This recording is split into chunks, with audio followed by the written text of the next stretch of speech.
dónde llegamos, chicos?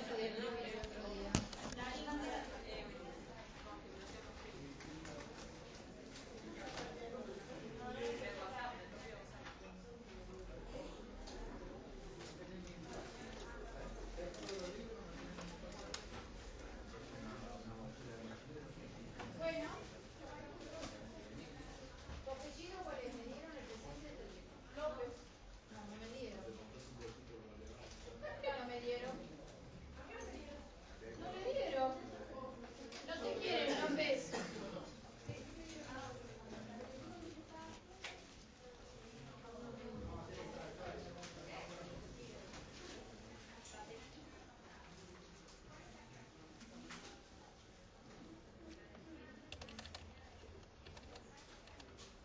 ¿Laringe dimos? Empezábamos con laringe. ¿Sí? ¿Empezábamos? Con laringe. Dale. Bueno, vamos a continuar entonces con la descripción de los órganos del aparato respiratorio. Hemos descrito las fosas nasales, la faringe y ahora vamos a ver la laringe. La laringe empieza ya a tener, es una parte de la vía aérea con esqueleto cartilaginoso. Y está formado su esqueleto, su armazón, con 9 cartílagos unidos y articulados entre sí.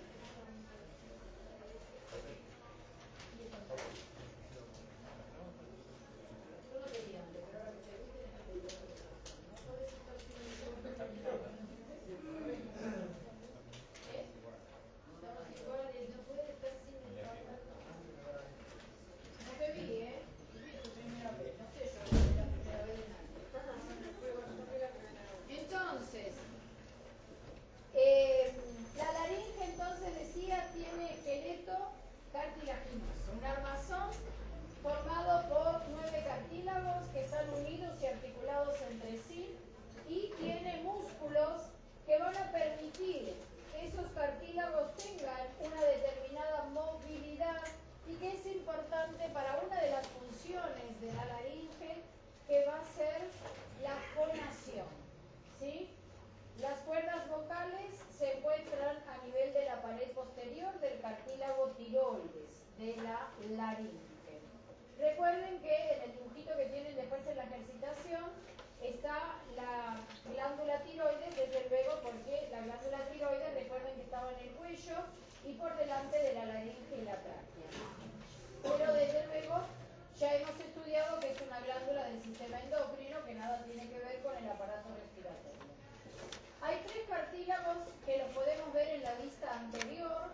En el texto tienen varias imágenes de la laringe en distintas posiciones. En la vista anterior nosotros vemos 3 cartílagos importantes, que son la epiglotis, que es la que están viendo en la parte superior. Recuerden que este cartílago es el encargado, tiene forma como de una tapa, y va a ser el encargado de obstruir o tapar la entrada del alimento hacia la vía respiratoria. En el momento en el que nosotros respiramos, la epiglotis está elevada y entonces el aire va a pasar hacia la laringe y desde allí hacia la tráquea.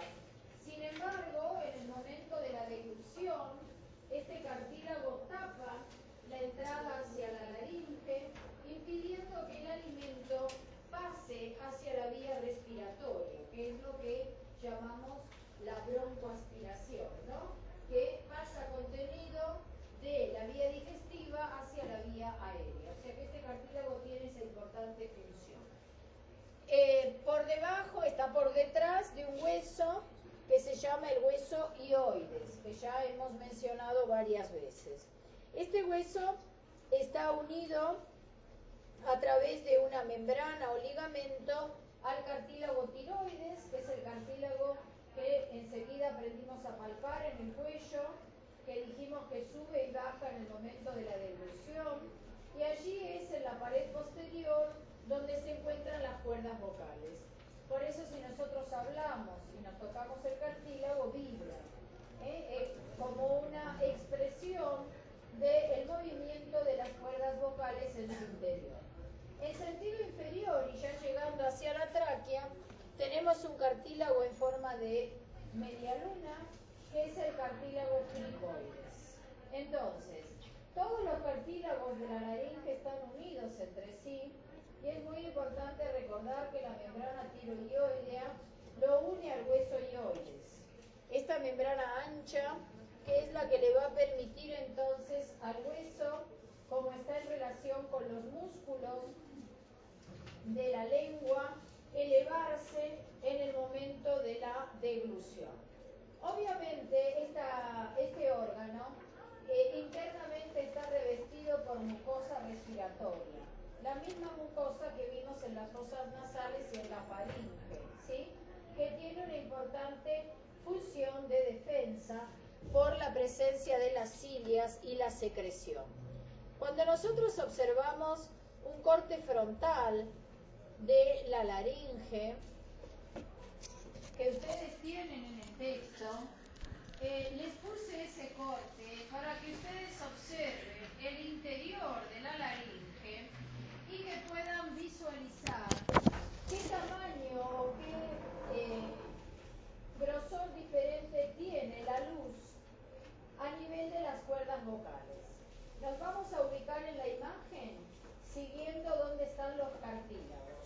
Entonces, este que está arriba es la epiglotis, esto es el hueso ioides cortado, este es el cartílago tiroides cortado, yo lo estoy mirando desde atrás y hice un corte frontal, para ver el interior, ¿no?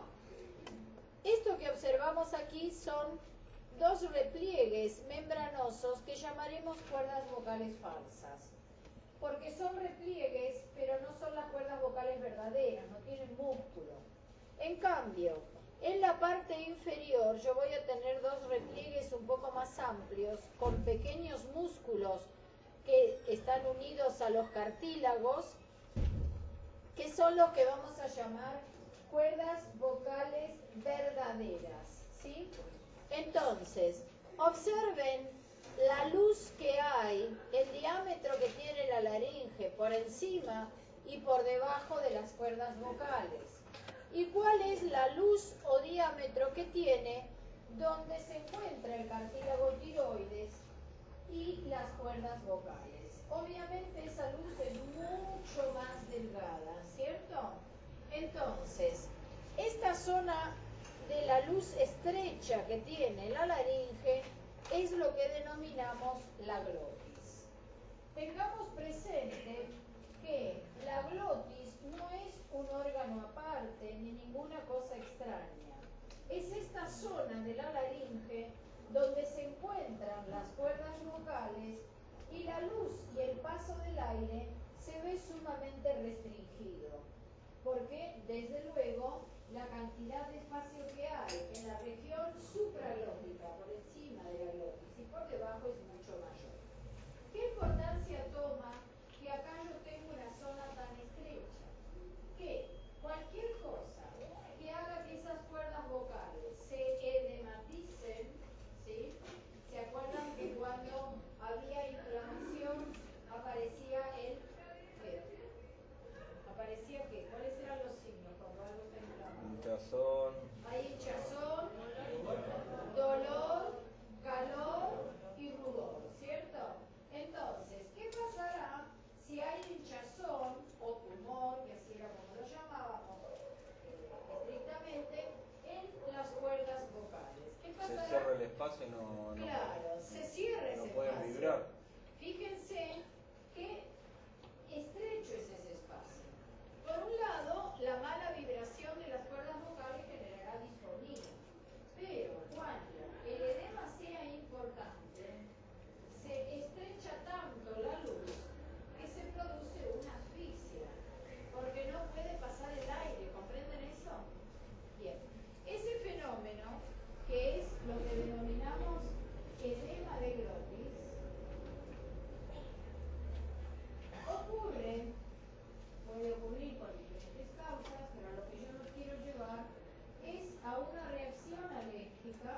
que vamos a llamar reacción anafiláctica. La reacción anafiláctica es una reacción de alergia grave, en la cual el individuo puede responder en pocos minutos cuando toma contacto con la sustancia a la que es alérgico. Ese cierre de esa luz por el edema de la glotis y se muere por asfixia en un breve tiempo.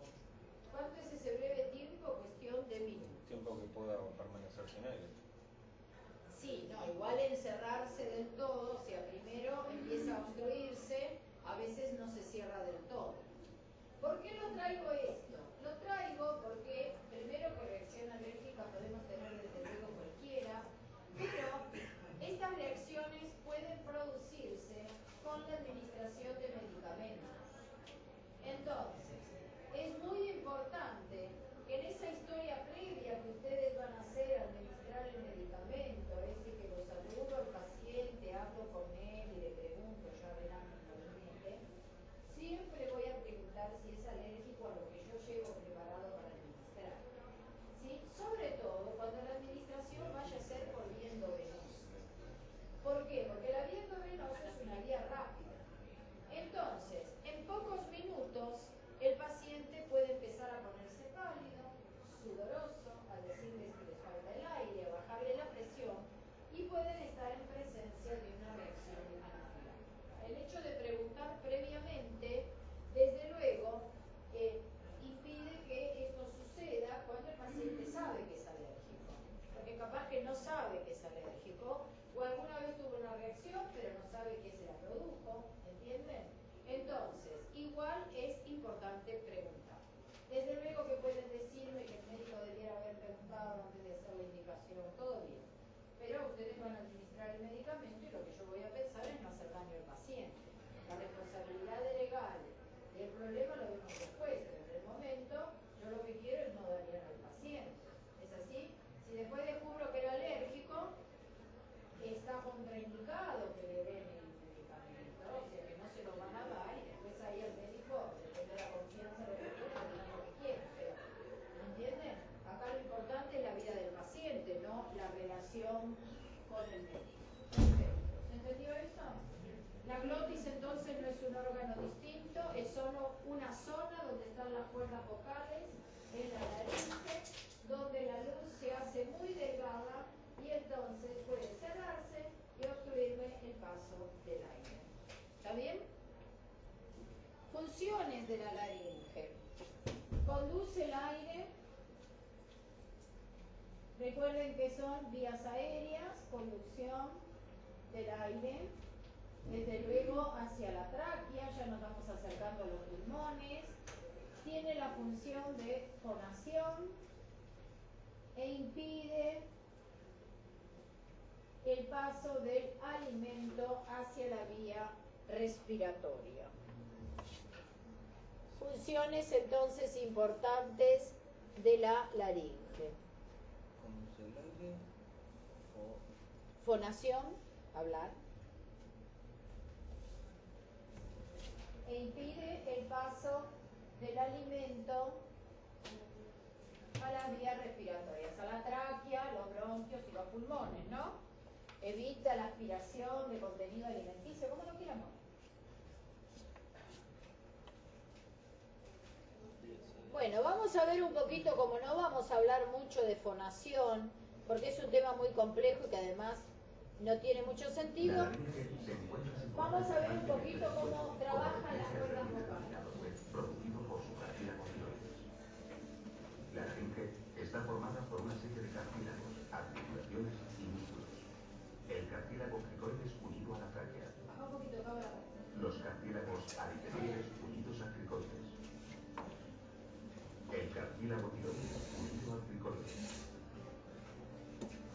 Y la epiglotis unida al tiroides y por detrás del hueso ilioides. Las articulaciones entre los cartílagos aritenoides y cricoides permiten que las cuerdas vocales se aproximen o se separen, dejando pasar el aire entre ellas o impidiendo su paso.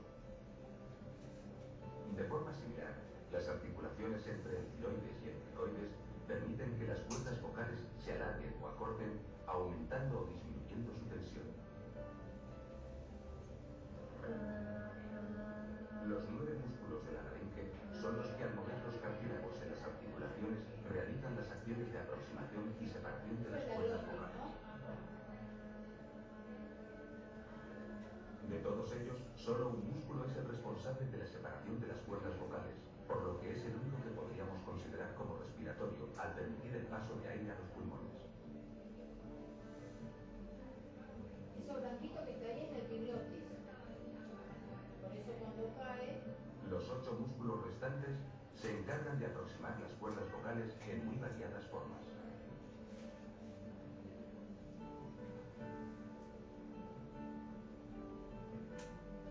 Estos músculos se pueden considerar como fonadores porque regulan la tensión y la distancia de las cuerdas vocales, de forma que, además de proteger la entrada de aire a los pulmones, al aproximar las cuerdas vocales permiten que éstas vibren al paso del aire, creando la variada gama de tonos que presenta la voz humana.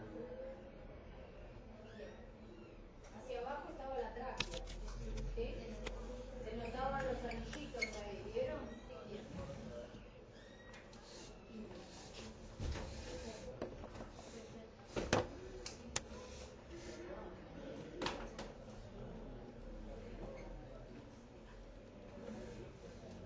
Quizás acá la traqueotomía en este espacio.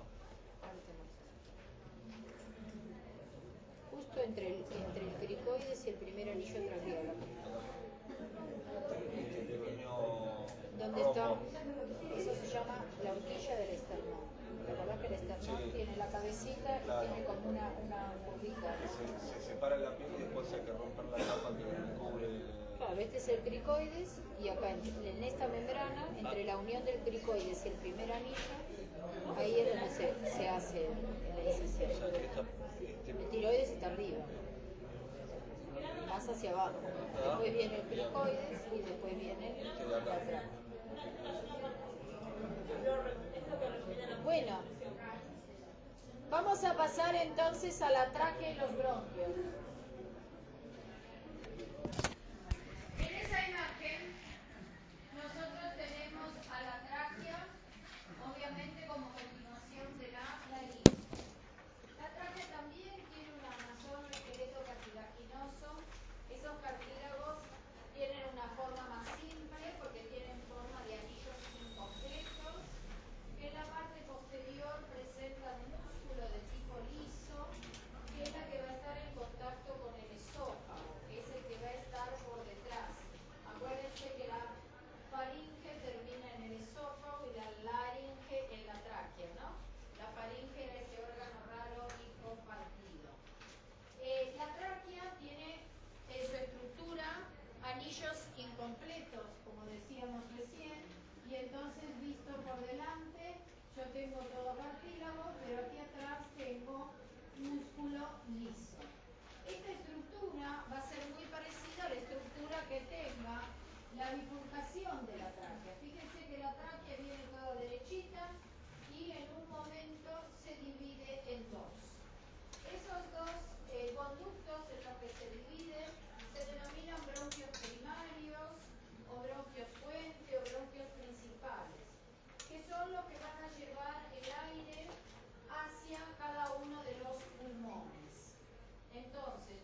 bronquial, entonces, como hay tantas divisiones, vamos a tener una gran cantidad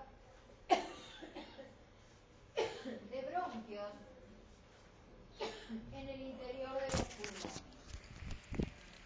Eso que tienen ahí es una imagen del árbol bronquial, en el cual los colores están indicando bronquios que se denominan diferentes.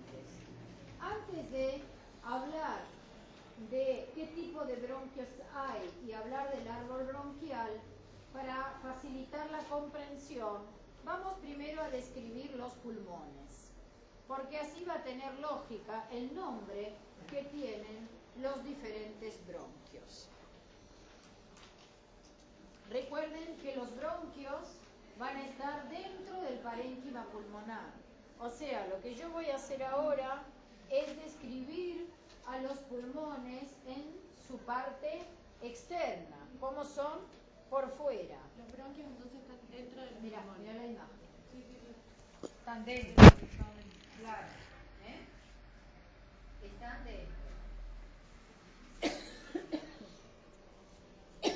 Entonces, vamos a hacer un resumen de los pulmones y después del árbol bronquial. Los pulmones son dos órganos que se encuentran en el tórax.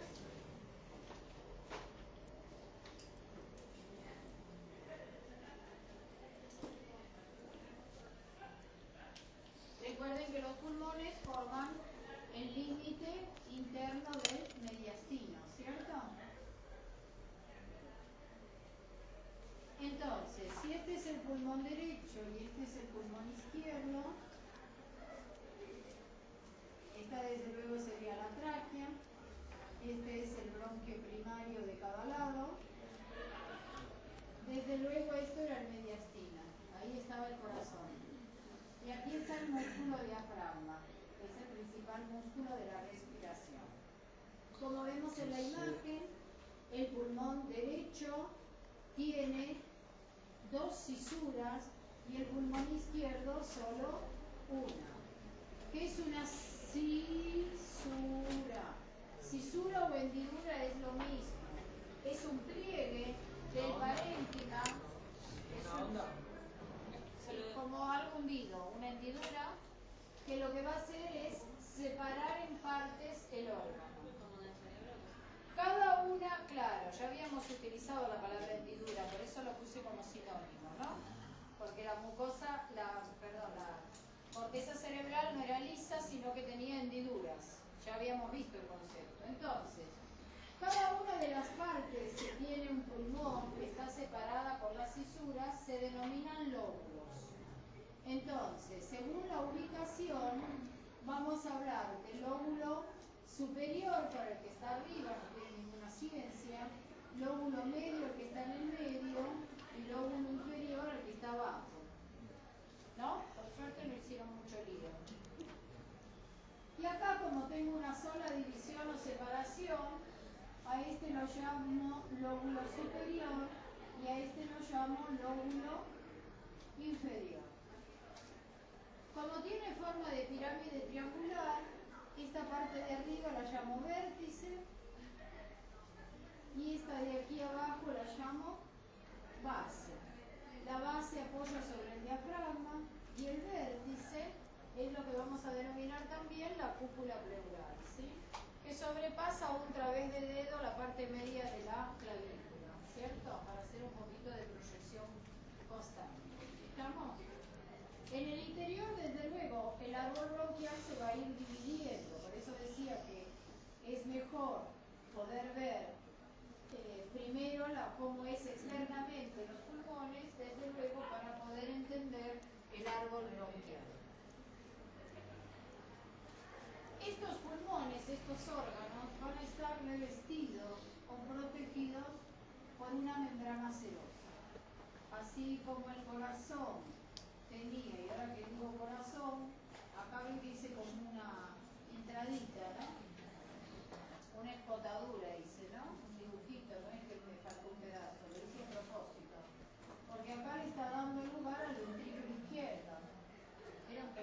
pulmón estaba así, ¿no?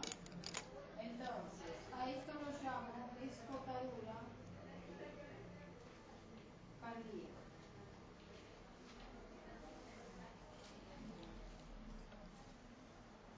Esto que estoy dibujando es la serosa. La serosa siempre tiene dos capas. Y en este caso no es una excepción, va a tener dos capas. Una que va a ser la pleura visceral. Visceral era siempre la que estaba pegadita al órgano, y la otra que es la pleura parietal, que es la externa. Recuerden que entre ambas había un espacio virtual, que es lo que denominamos la cavidad pleural. La pleura se encarga de la protección del órgano, pero también interviene en la mecánica de la respiración. Recuerden que la etapa mecánica de la respiración es la ventilación. La ventilación se va a dar por diferencias de presión, y la pleura tiene importantes funciones en la entrada y salida del aire.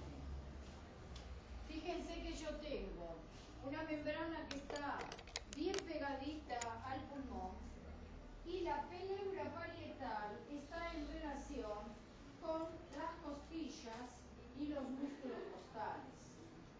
¿Entienden? Entonces, ambas pleuras están humidificadas. ¿Se acuerdan de eso, no? Que las serosas, como tenían tejido epitelial, estaban húmedas, porque se producía una secreción serosa, ¿sí? Entonces, hay un fenómeno que hace que cuando ustedes tienen un medio líquido, esas moléculas de la superficie del líquido tienen mucha fuerza para unirse. Hablamos de fuerza de cohesión. Y entonces, esas dos láminas de serosa están pegadas unas a la otra, no por un cemento, sino por esta fuerza que tienen las moléculas.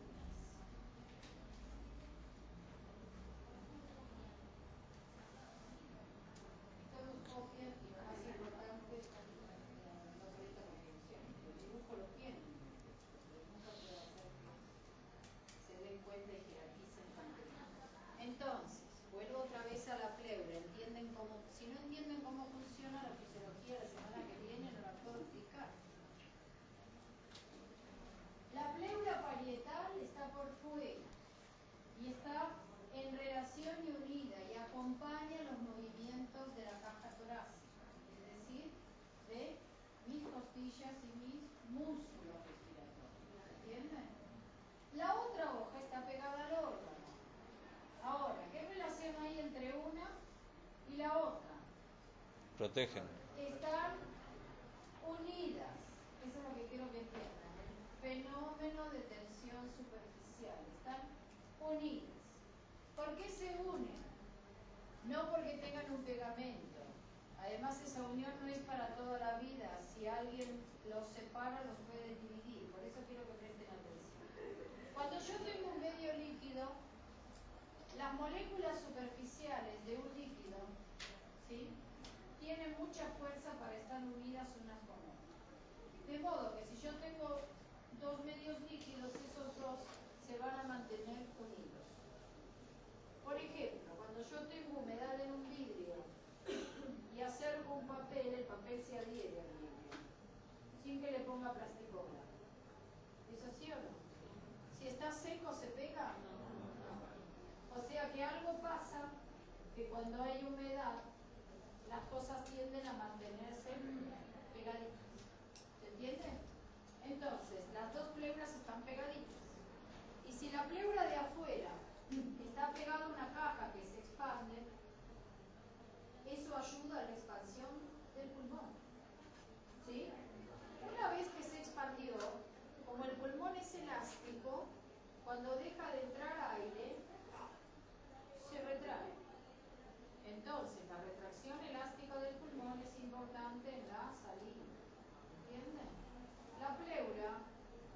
un papel en la mecánica de la respiración.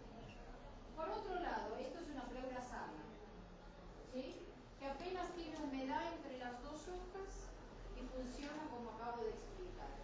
Ahora, ¿qué pasa si entre estas dos hojas, aquí en el medio, empieza a entrar aire? Se separa. Empieza a entrar agua. Se separa automáticamente. Se separa. Por eso decimos que la cavidad pleural es una cavidad virtual. Pero ¿Por está qué? sellada. Porque no está. Está sellada por No dentro. está sellada. Está unida por la tensión superficial, por esa humedad. Ahora, si yo le pongo algo, es lo mismo que cuando yo despego el papel del vidrio. Entro aire entre el vidrio y el papel se separa. O sea, se está junta porque lo único que hay en ese espacio es agua y no puede entrar más nada. Apenas una pequeña cantidad de humedad, que no es lo mismo de que haya acumulación. Porque si a vos te entra mucho líquido, lo que va a ocurrir es el que líquido se empieza va a a desplazar. llenarse. ¿Por qué? Porque esto es una cavidad en definitiva. Que vos la empezás a llenar de agua o la empezás a llenar de aire. ¿Me comprenden eso? Pregunto yo, ¿qué pasará si en esta cavidad que tengo aquí, que es la cavidad pleural, empieza a acumularse líquido o aire? Se separa. Se hace real la cavidad, pero no llega el aire porque sigo acumulando. ¿Qué va a generar eso? Presión. Presión. ¿Se acuerdan cuando acumulaba el líquido acá? Acá, ¿qué pasa? Yo empiezo a acumular. La pleura entonces se separa. Empieza a aumentarse el espacio, porque estoy acumulando aire o líquido. Ahora, ¿yo puedo empujar el hueso? No. ¿A quién voy a empujar? Al pulmón. Al pulmón. Entonces, si yo tengo agua acá o tengo aire, el pulmón empieza a retraerse y a colapsarse y a no poder ventilar. ¿Me comprenden? ¿El paciente qué va a tener entonces? Falta de respiración, ahogamiento. ¿Dificultad va a tener o no? ¿Porque va a oxigenar bien? No, porque donde está entrando agua o donde está entrando aire en ese espacio pleural, se va a producir lo que van a ver después el año que viene, el derrame pleural o un neumotórax. ¿Entienden? Entonces, no, el soplo pulmonar es de la válvula pulmonar, es del corazón. Acá esto se llama pleuresía o derrame pleural o neumotórax. Profe, hay una enfermedad que se llama lupus que también le junta la sangre en los pulmones, en la pleura, y ese también creo que la enfermedad. Sí, pero eso es una enfermedad del colágeno que en la fisiopatología es diferente. Tiene otras causas, digamos. ¿Entendés? El derrame tiene otras causas. Un derrame pleural puede producirse por cualquier reacción inflamatoria de la pleura. ¿Por qué? Porque cuando hay inflamación hay edema, hay acumulación de líquido. ¿Entienden? Entonces, cualquier cosa que inflame la pleura, puede ser un tumor, puede ser una infección, ¿sí? Eso va a acumular líquido y va a dificultar la respiración. ¿Me comprenden eso? Yo lo que quiero es que tengan el concepto de cómo es la cavidad pleural de manera sana y que esto desde luego puede tener problemas y van a ver quizás en algún momento cuando estén en el hospital o capaz que alguno ya vio algunos pacientes que tienen un tubito de drenaje que burbujea un frasquito, ¿no? Drenaje bajo agua. Eso está sacando aire de ahí. ¿Por qué? Porque si yo no dreno el líquido o el aire que está acumulado acá, el pulmón no puede expandirse y está en insuficiencia respiratoria. Entonces, hasta que yo, lo primero que tengo que hacer es sacar el líquido o el aire de ahí. Y después reparo y veo la causa. ¿Por qué cuando es líquido a veces estar un tiempo con eso? Porque hay que ver si puedo sacar la causa. O sea, el líquido... ¿por aire o por agua? El neumotórax, neumo, ¿qué te parece que es neumo? Pero por aire. Es por aire. A mi Bien. ex le pasó y le dolía muchísimo como que respiraba y no podía. No podía, y claro. al toque lo internaron. Y le hicieron el drenaje y tenía eso. Eso puede ser por un traumatismo, son las causas más Me comunes. dijeron que puede ser Algo que él congénito. fumaba y dejó de fumar y como que al estar tan acostumbrado. No, tendría enfisema o algo y alguna ampollita de aire se rompió y y entonces se empieza a comunicar. Cuando vos vas respirando, si eso va pasando aire a ese espacio, cada vez se va haciendo más grande en un corto tiempo, porque de lo que vos inhalás hay una parte que se está yendo ese espacio. Lo del líquido en general es más lento, ¿entienden? Pero lo que pasa es que también mientras se vaya produciendo líquido, para que no tenga insuficiencia respiratoria, lo tengo que mantener con el drenaje hasta que yo solucione el problema.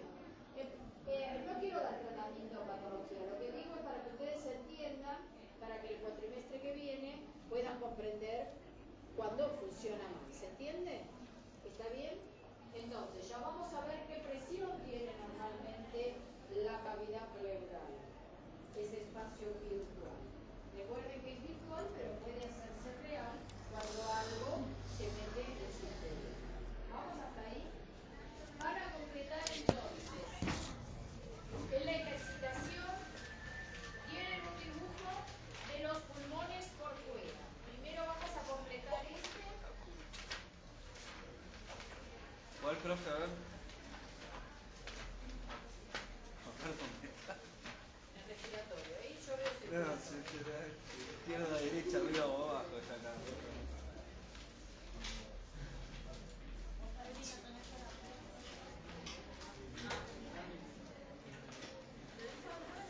No, va para cualquier lado. Claro, de repente avanza, de repente retrocede. Acá está. Completen ese dibujito.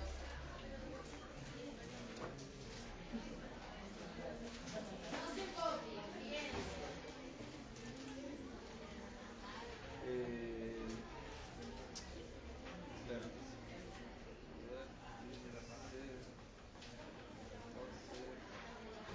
Profe, una Les digo, consulta. en ese dibujo les digo lo que tienen que El pensar espacio y donde buscar. estaría la base el espacio donde estaría el vértice del corazón, que tiene una MG, ¿cómo era que se llamaba? Esto es el mediastino. El mediastino. Tenés que buscar los vértices, las bases, los lóbulos y las fisuras. Horizontal y oblicuo. Cisura.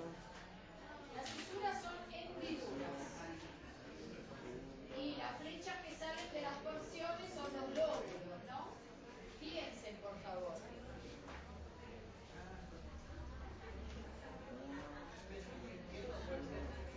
Sí, porque ahí está el ventrículo izquierdo del corazón. ¿No?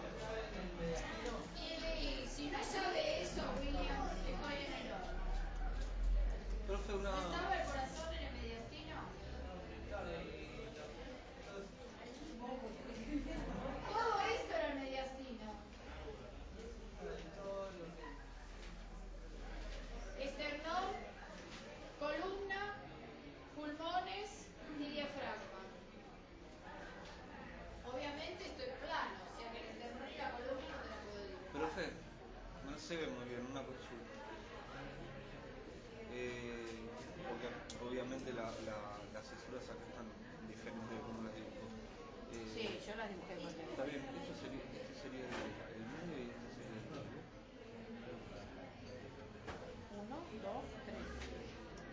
O sea, este es el medio. Sí. Y este sería el inferior. El lóbulo. No, para saber, porque como los dos llegan hasta la base, supongo. No, pero aquí está en el medio. Este es 1, 2, 3.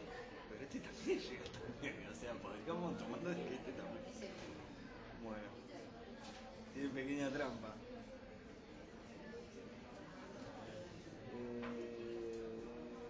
Lóbulo superior, lóbulo inferior. Y acá me jodieron.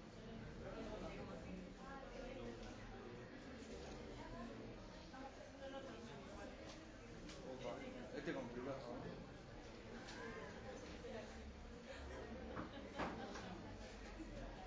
¿Qué era? ¿Mediastino eso?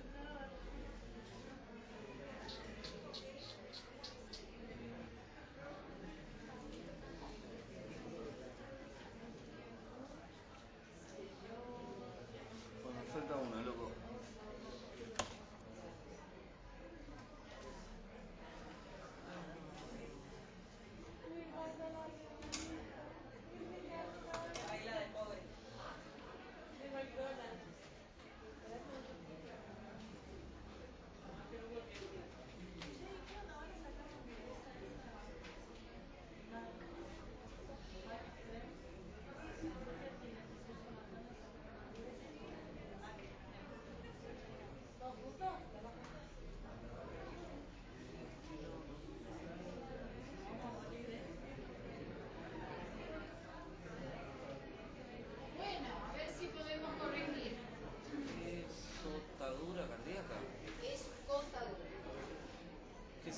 Eso es el que me falta. Cuando se da, después cuando puedas, baja a secretaría porque te dieron de baja. Yo te pongo el presente, pero como no viniste todo este tiempo, te dieron de baja. Así que anda a darte de alta. Yo hoy te lo pongo para que no te veas. Se ve que pensaron que no venía más. Bueno. Vamos entonces a corregir, ¿sí? Por favor, pasá. Yo te puse el presente, pero no te voy a pedir otra vez para escribir. Pero pasá porque después te me olvido. Entonces, la primera flecha está mostrando la puntita acá de los dos pulmones. Le pongo acá. Vértice. Muy bien. Esto es el lóbulo de arriba de los dos lados. Superior. Muy bien. Aquí hacia adentro está mostrando una cisura en el pulmón derecho, que es la cisura horizontal.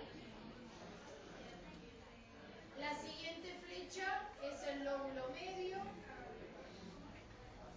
Y las dos que están abajo es la base. Muy bien.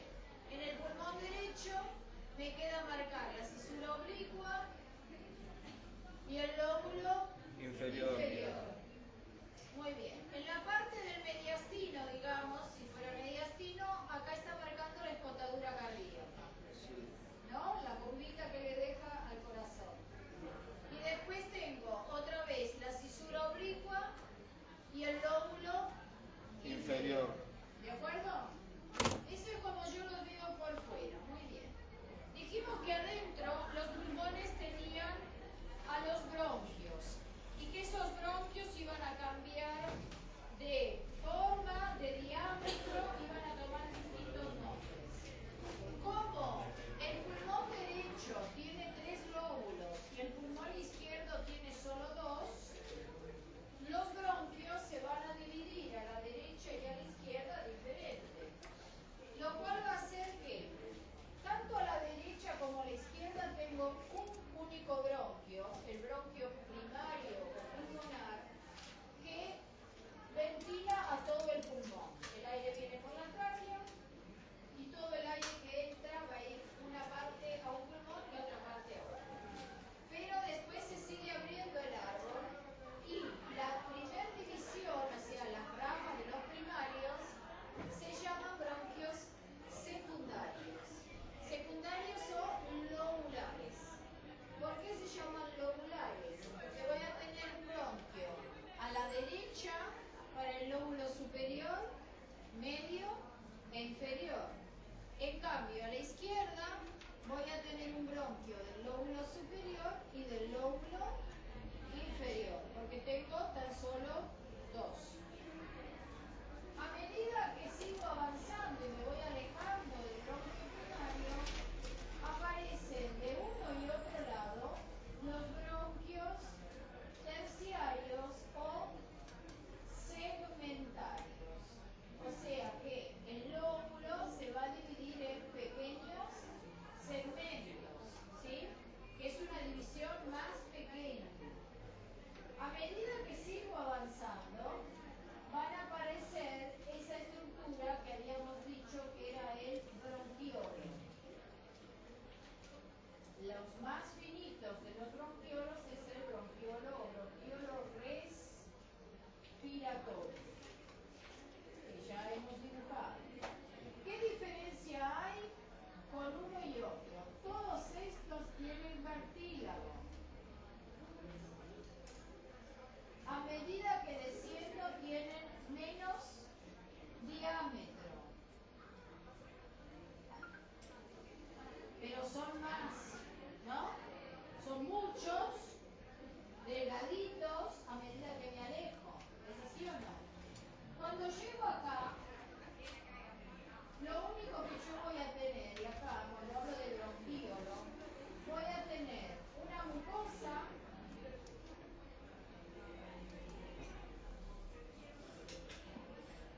y voy a tener rodeando esa mucosa músculo liso, desde luego, que es un órgano. Y hice así porque es circular. ¿Sí? Bien, entonces, ¿qué problema voy a tener con esto? Que si el músculo liso se contrae,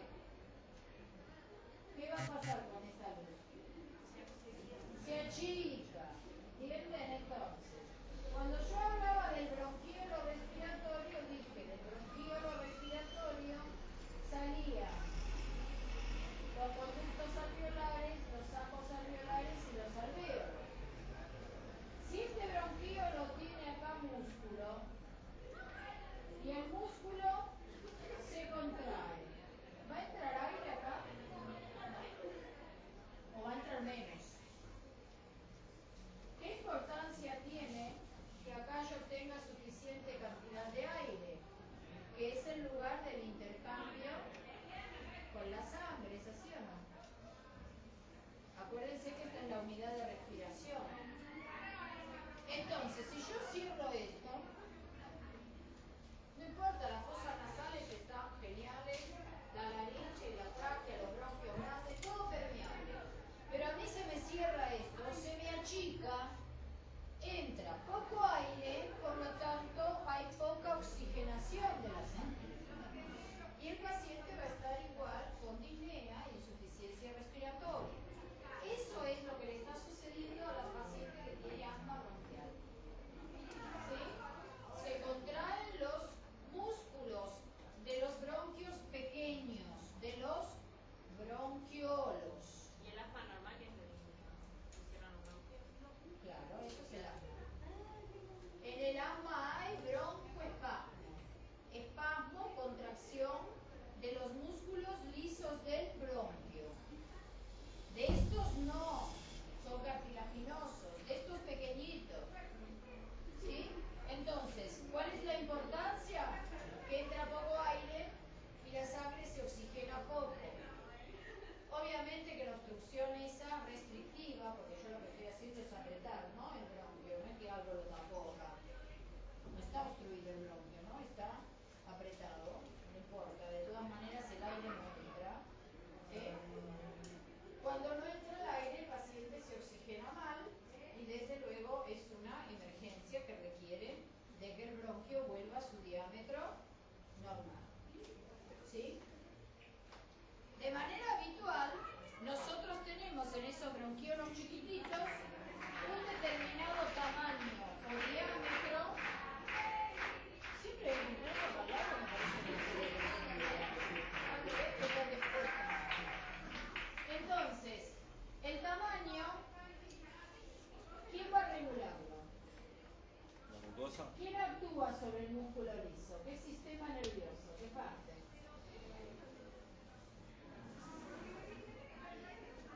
Alguien dijo simpático. ¿Pertenece a cuál? Sí. ¿Al voluntario o involuntario? Involuntario. Involuntario. ¿Cómo se llama el involuntario? Externo, no, pues. Autónomo. Autónomo. Cero en negro. El sistema nervioso autónomo trabajaba con el sistema nervioso simpático Y y parasimpático. sistema nervioso parasimpático. Yo les di una listita de 4 o 5 lugares donde tenían que acordarse qué hacía el simpático y qué hacía el parasimpático. Y les dije, estos los tienen que saber. Era ojo, bronquio, intestino, corazón, 4 o 5 eran. ¿Qué hace el simpático? No me pongan esa cara, voy a poner más nervioso. Simpático y parasimpático, ¿qué hace? ¿Qué hace el simpático? Actúa en situación de emergencia y el parasimpático. Sí, pero sobre el bronquio. Sobre el bronquio y lo hace abrirse para que pueda entrar más aire. El simpático. El simpático. El simpático produce broncodilatación. Y el parasimpático produce broncoconstricción. Uno siempre es opuesto. Lo anotan porque lo tienen que saber. Si se lo tengo que volver a explicar en fármaco, van a estar volando ahí. Entonces decía si anotamos que no le prestamos atención. Si le prestamos atención, que no ahora anotamos. anota. Quiero una cosa más que sepan. ¿Cuál es el neurotransmisor y cuál es el receptor que hay acá? Buscan. Todo este papelerío que traen tiene toda la información.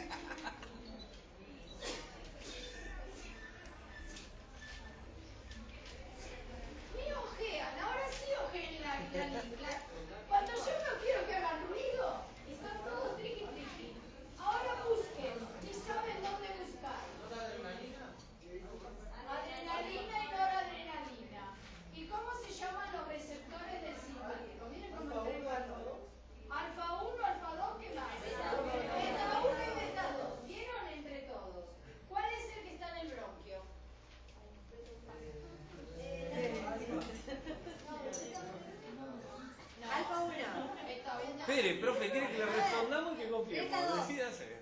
Beta 2. Porque yo lo di eso, ¿no? ¿Qué le dije? Sí, está. Beta 2 tengo. ¿Está bien? Sí. Lo vuelven a anotar. Dos. Y... Yo ya había dado de baja el primer control. Pues, Ya testé las hojas y todo. bronco No con se trigo. preocupen, yo me voy a arreglar. Bronco. Para que en el segundo examen del primero y el segundo otra vez. No. ¿Por qué? A ver, esto es del primero y usted lo tiene que saber. Sí, pero usted dijo que los que aprobaban el primer examen. Igual va a tener que saber qué es el mediastino. ¿Lo vio?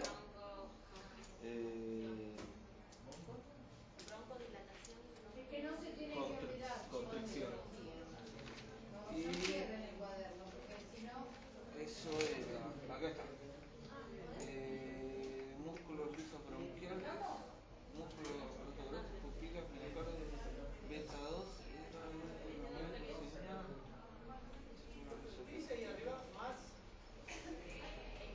Más diámetro, menos diámetro. Esa sería la Más numeroso, menos numeroso. Beta 2 sería la molécula. Es el receptor. La molécula señal es la adrenalina o no la adrenalina. Pero cuando yo lo quiero broncodilatar al paciente, le voy a dar algo que actúe acá. Adrenalina. Son sustancias que funcionan como la adrenalina, pero no son adrenalina. Produce, no se llama, produce broncoconstricción. Los receptores del parasimpático había uno solo, los colinérgicos. Repasemos por favor para fármaco. ¿Cuáles son los receptores del sistema nervioso autónomo? ¿Por qué? Porque muchos fármacos trabajan ahí, sobre los receptores. Centro cardíaco, centro respiratorio, vasomotor, temperatura, apetito, etc. Eso, ¿no?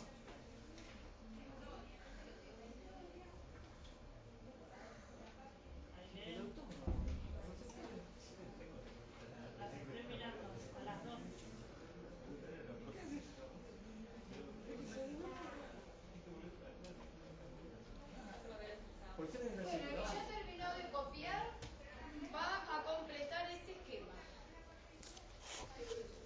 En este esquema, pensando, como dijimos que teníamos que hacer, ¿qué tengo que identificar? Sin repetir, sin soplar. Identificar en el texto qué hoja es. Identifica la serosa y el árbol bronquial. Eso es lo que tienen que buscar en este esquema. La serosa y el árbol bronquial.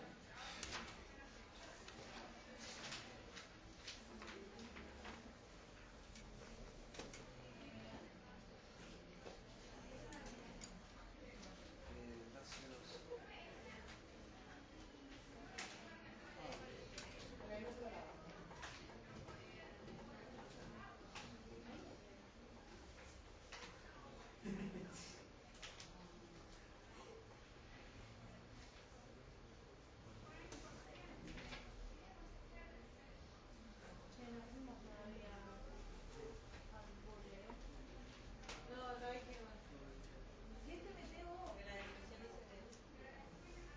Busco la serosa, las capas de la serosa, la cavidad pleural y trato de identificar.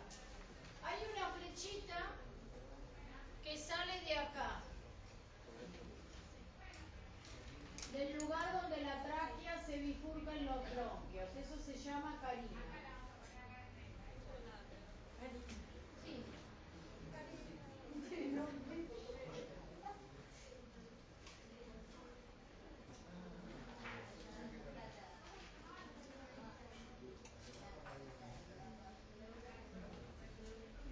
Visceral y parietal.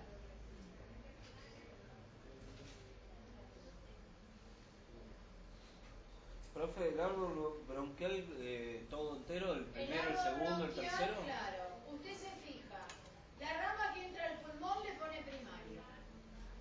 La rama que sale del primario es secundario o lobular. La que sale del secundario es terciario o segmentario. Y los chiquititos de abajo es bronquial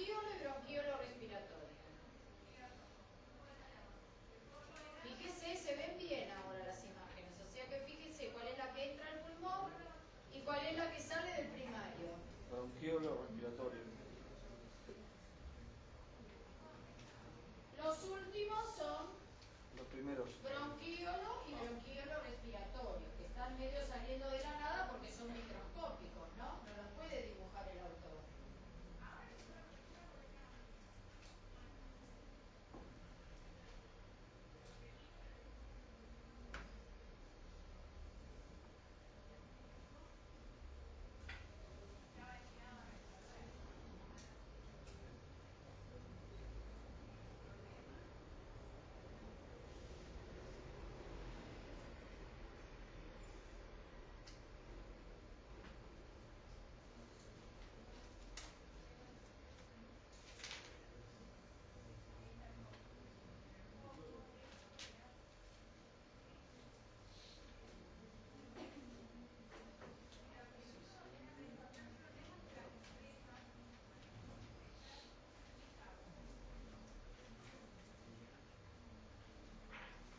¿Vieron que les mandé cosas? Nadie me dice Sí, nada. profe. Gracias. Los demás ni saben. En el mail de ustedes tienen un video de aparato respiratorio y creo que les mandé uno de deglución para que vean la deglución. Profe, lo primero, Miren los videos, porque ayudan a estudiar. Profe, el punto de entrada que figura acá es tráquea, ¿no? Porque figura muy largo. No, el Ya sé punto que no. ese es lo que yo te dije. El punto donde se dividen es la carina.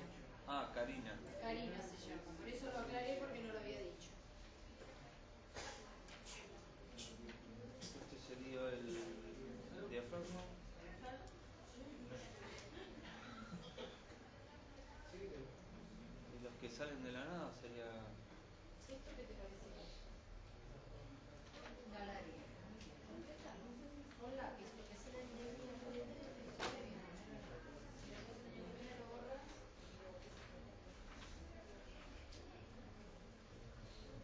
vacío lo veo en casa. El primario es el que entra, el secundario es el que sale del primario, el terciario el que sale del secundario.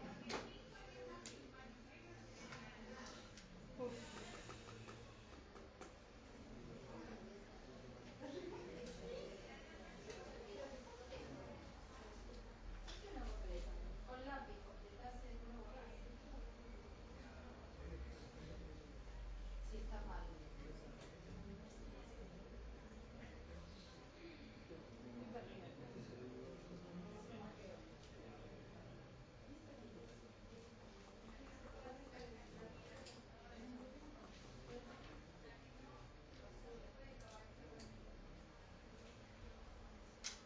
No, me perdí.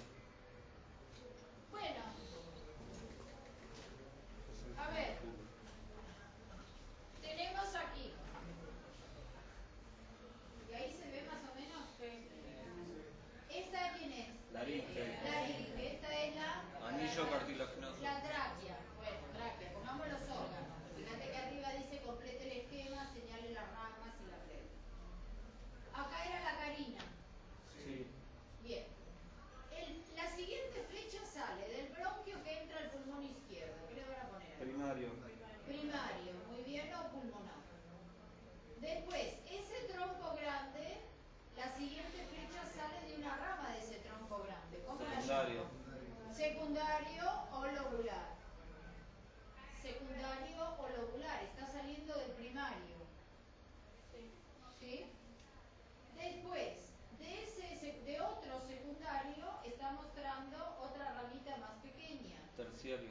Bronquio terciario o segmentario, ¿sí? Y aquí abajo le van a poner bronquiolo ¿Bronquio respiratorio? y bronquiolo. Primero pone bronquiolo y después pone bronquiolo respiratorio. Entonces, si me fijo, me quedó carina, bronquio primario o pulmonar, bronquio secundario o lobular, bronquio terciario o segmentario, bronquiolo respiratorio. ¿Es así o no? Ese es todo el árbol. Y abajo, ¿a quién le está mostrando? Al diafragma. Muy bien. Del otro lado arriba está mostrando la pleura, ¿no? Pleura Aquí. visceral, Pleura visceral, pleura parietal pleura parietal y la y cavidad la pleuriana. cavidad pleural. Que esas tres son la serosa. Claro, eso corresponde a la serosa. Después tengo un bronquio que sale del primario. ¿Cómo llamaba el Secundario. bronquio que sale del primario?